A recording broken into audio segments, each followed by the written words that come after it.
I'd like to introduce Andrea Layton. I literally just met her like earlier this week, last week. Andrea, it's great to see you again for the second time. But Andrea really works with the ASSERT Collaborative. That is an ODP-funded initiative that provides education resources, training, and sort of collaboration on best practices as it relates to autism and supporting people with autism. So Andrea is a behavior specialist by trade. She's a board certified behavior analyst. And she works through the Penn State College of Medicine. She's got a lot of experience in the field, and just in my life at Mainstay, working with people with autism, it's been a pretty eye-opening experience, and the work that Andrea does is really important. So she's done a lot of work with the ODP Technology Task Force. So I'll turn it over to Andrea to provide some updates. Andrea? I'll advance the slides for you. Oh, perfect. Yes, so it's nice meeting you again for the second time. I think, yeah, a week ago on Friday or Thursday was the first that we met. So thanks for having me this morning.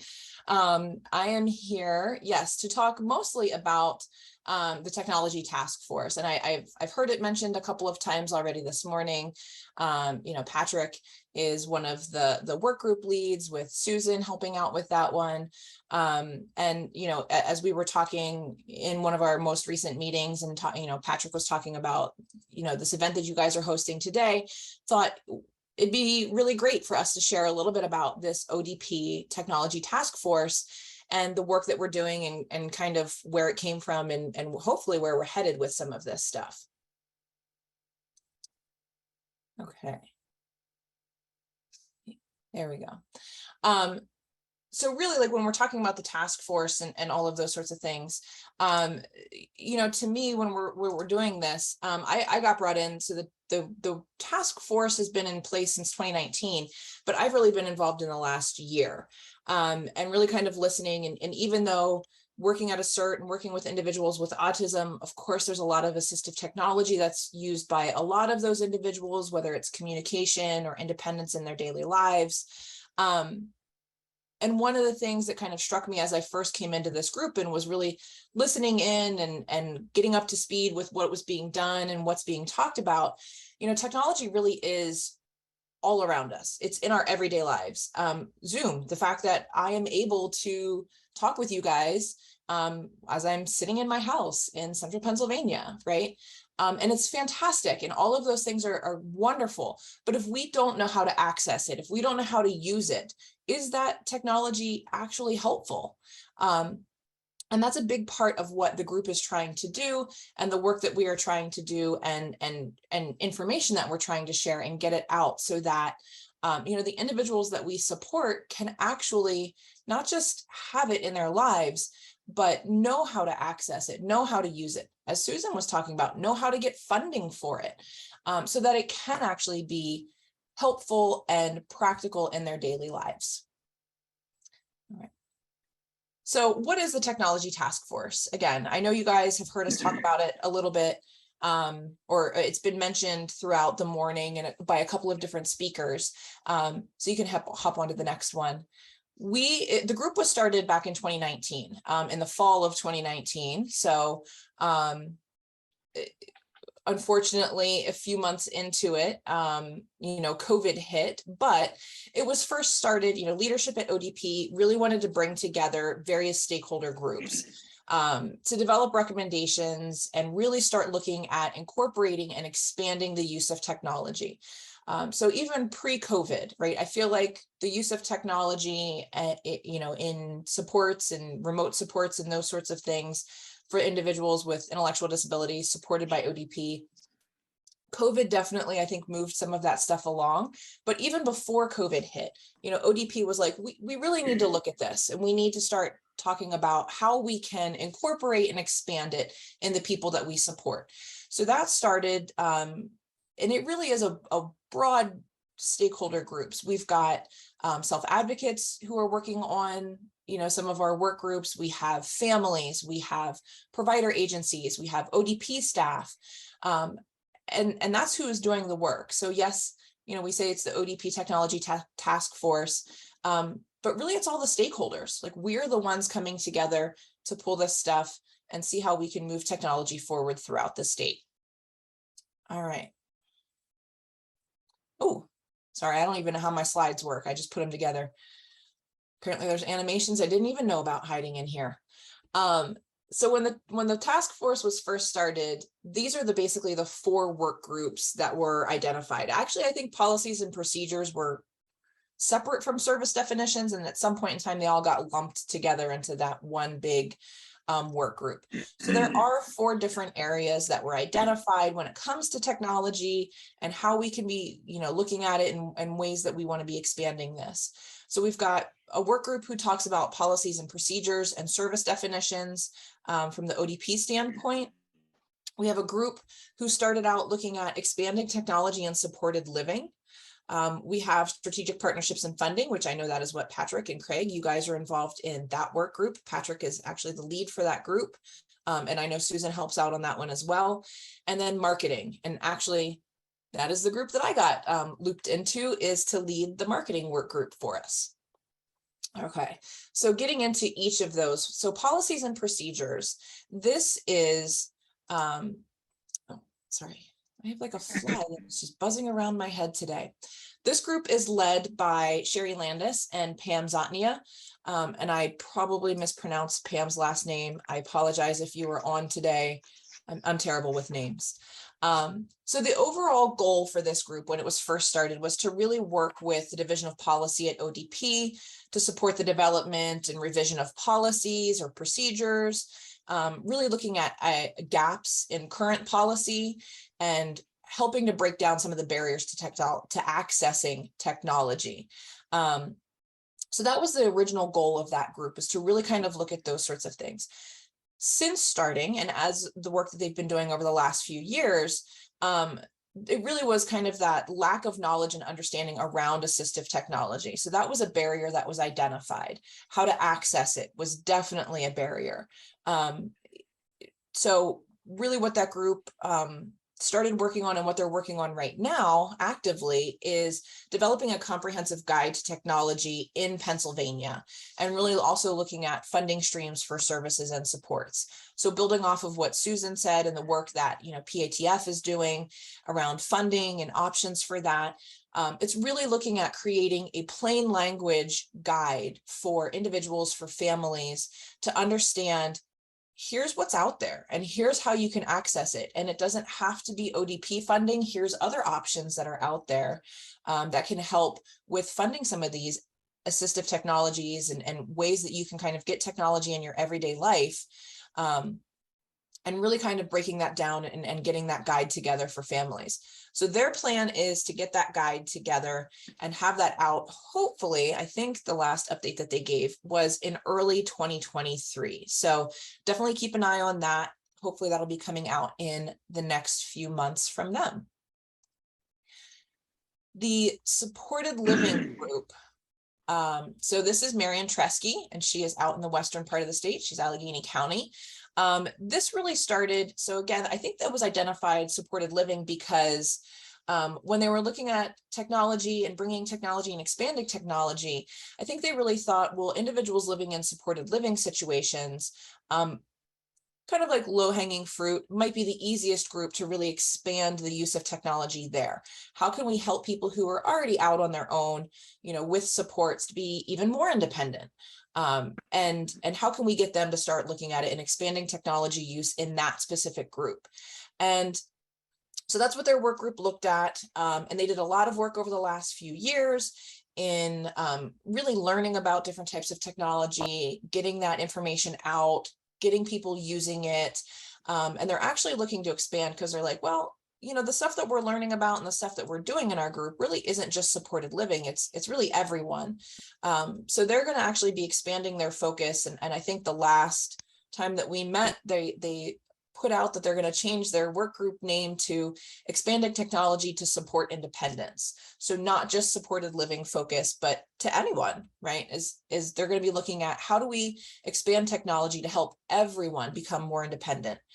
Whether it's the really high-tech stuff or the everyday stuff, like Susan was saying, the stuff that you can get off the shelves at Home Depot, that you don't necessarily need the big box things and the whole home security stuff and the safe and home things.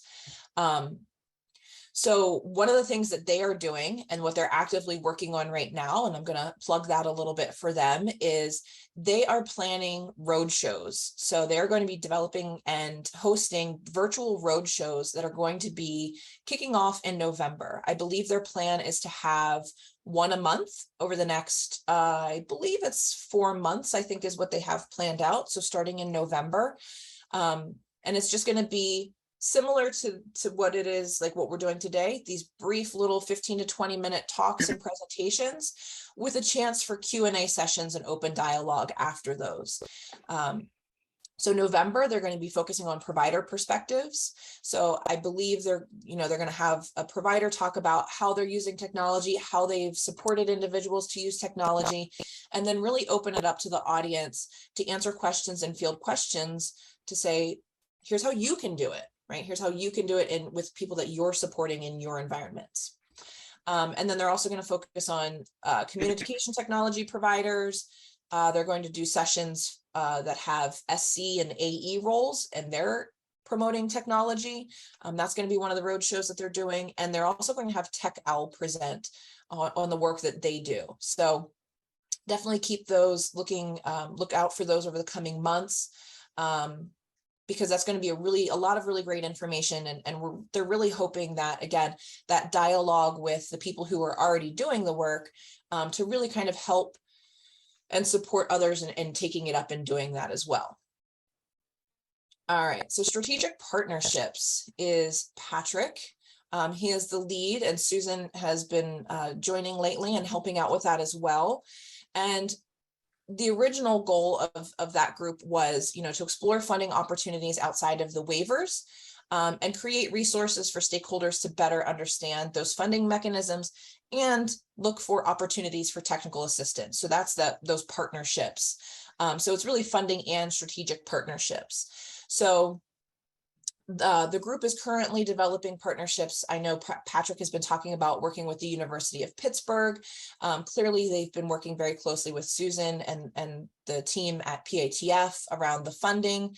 And you heard Susan talk about the funding guide that they've just put out, as well as their smart home guides. They've got a ton of great resources on their website about really how to start doing this for people that you support. So they're working on those sorts of things. I know the partnership with the University of Pittsburgh, they're collaborating with them and talking with them about some of the resources that they're doing around developing flowcharts to decide what types of tech devices would be most helpful for that individual. So, it's kind of like Susan said, well, I want to be able to do this, this, and this in my life. And then you can kind of go through and answer some questions, and it'll point you to suggestions for, well, maybe this sort of technology will be most helpful for you, or maybe this is what you can use, and kind of help people with those decisions and doing that. So that's some really great work out of the University of Pittsburgh that I know Patrick is talking with and keeping an eye on the work that they're doing and talking with them about how the group can kind of support that work and hopefully share those things once they're out and they're ready. Which now brings me to my group. So I am the lead. I was brought in a year ago to take over the marketing work group, which always makes me laugh because this is so not my background. As you heard Craig said, I've worked in a variety of settings, clinical settings, that I am a clinician by trade and by heart. But in the work that I do for ASSERT with training and resources and some of those things, I have gained a second career in marketing over the past few years. So I have been working with my team, my very small work group, the marketing work group, to really promote all of the work that is being done. So this work group, like I said, the overall tech task force started back in 2019. But not much was known about it. And I still feel like there's not necessarily much known about it. So our marketing work group, my goal and our goal is to really kind of promote the work that the other work groups are doing. So what policies and procedures are doing, and what the supported living group is doing, and the work that the strategic partnerships and funding is doing, because those work groups have been working really hard over the last 3 years, and really trying to move technology usage forward in the state, and learning more and getting that out there. But we actually need to get it out. Like, people need to hear about the work that is being done and the opportunities that are out there, and all of those sorts of things. So in our work that we're doing in marketing, we have started a quarterly newsletter. So we actually just had an October newsletter that just came out. The first one came out in July, and then our second newsletter just came out. We just literally pushed it out, I think, a week or two ago. So that is one of the things. And our newsletter, we are trying to highlight a lot of the work that is being done across the state. We include personal stories, so success stories of here's people and the different types of technology that they're using already. And we are, so if you, as a provider agency, if you guys out there are using technology, or you have people who are using technology in different ways in their everyday life, we would love to hear from you. We would love to highlight that in our quarterly newsletter. We try and, are putting out things like events like today, the Technology and Innovation Summit, so that people can learn more from others who are already doing the work. We like to highlight different apps that are out there, funding opportunities, you name it. Lots of different things. We had an article in the most recent newsletter about accessible assistive technology and voting. And, with the elections coming up, and thinking about ways that assistive technology can be used to help people go out and vote, and different ways that is used. So that newsletter, it does get pushed out through the ODP listservs. It's also available on the home.myodp.org website. There is a landing page. It's called the Supportive Technology under the resources on their website. That's where the newsletter is. We're also working with ODP to kind of beef up that page. It's a brand new page. So we're kind of trying to hopefully create some videos to show ways that technology is used. Again, from the big whole home, safe and home type assistive technology to the everyday little things that can be used to help people be more independent. So those sorts of things we're working on getting up on the Supportive Technology page. Working with that, we're working on the newsletter. And one of the things I know that Susan and I have just talked about recently was really working on plain language resources for families and self-advocates.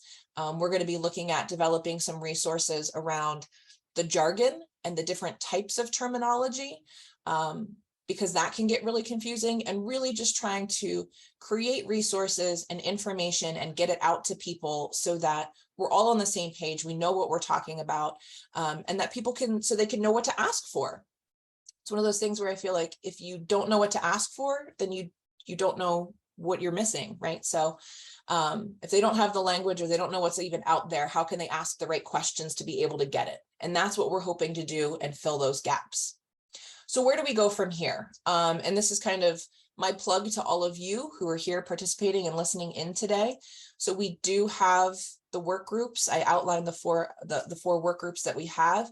If any of them have sparked your interest, if you're not already involved with them, get involved. I know as one of the work group leads, we are all always happy to have somebody join our group and get involved and share their ideas and help us, move this work forward. Definitely, keep an eye out for those quarterly newsletters. Again, it goes out through the ODP listserv. You guys are all probably already connected with that. If not, get signed up, or you can always go, like I said, to the home.myodp work website, and you can download it from there. Attend the roadshows. So those are going to be happening.